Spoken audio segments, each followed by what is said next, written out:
कथा को जो समझ जाएगा ना, उसके सारे भ्रम टूट जाएंगे। ब्रिज में एक संत होते थे माधव दास, यही कलयुग की घटना है। बेहद प्रेम करते थे कृष्ण से, बेइंतहा प्रेम, अनन्य भक्त ठाकुर जी के। अद्भुत भाव था उनका, सबके भीतर कृष्ण दिखते थे उनको। माधव दास वहीं रहते थे, लताओं में, कुंज गलियों में, सारा दिन भगवान का नाम भजते हुए व्यतीत करते थे।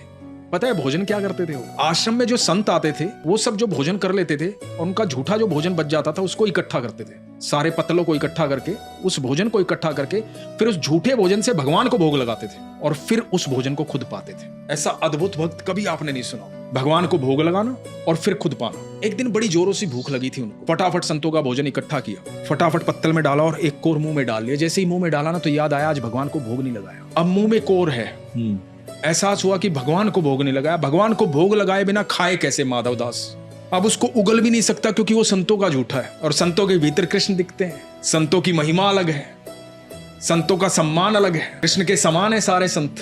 अब मेरे भगवान का झूठा भोजन मैं उगलू कैसे, और बिना भगवान को भोग लगाए मैं निगलू कैसे? शाम से रात हो गई, मुंह ऐसे ही बंद है, आंखों से लगातार अश्रु बह रहे हैं। रात बीतने लगी, ना उगल सकते ना निगल सकते, रोते रोते सुबह हो गई। बैठे हुए वहीं, बाकी सारा जो भोजन है वो रखा हुआ है, कृष्ण को याद कर रहे हैं। कहते हैं कि भगवान साक्षात प्रकट हो गए। भगवान ने कहा, माधव क्या बात है, क्यों रो रहा है?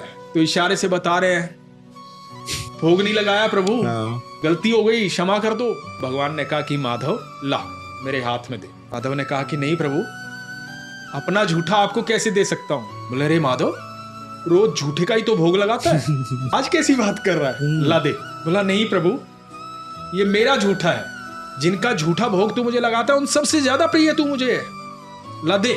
माधव ने कहा नहीं प्रभु, ये पाप नहीं हो पाएगा मुझसे। इशारों में बात चल रही है, शरीर कांप रहा है। एक तो साक्षात ठाकुर जी, वो भी किस कंडीशन में, कुछ बात नहीं कर पा रहा। भगवान के चरणों में अपना मस्तक रख दिया, सुबक सुबक कर रो रहे हैं। उस सुबक सुबक कर रोने में उनका थोड़ा सा मुंह खुला और मुंह से एक चावल का दाना बाहर निकल गया। और ठाकुर जी ने वो चावल का दाना उठाया और खा लिया, और खा करके भगवान अंतर ध्यान हो गए। तो भगवान ने माधव दास को इस तरह से दर्शन दिए थे।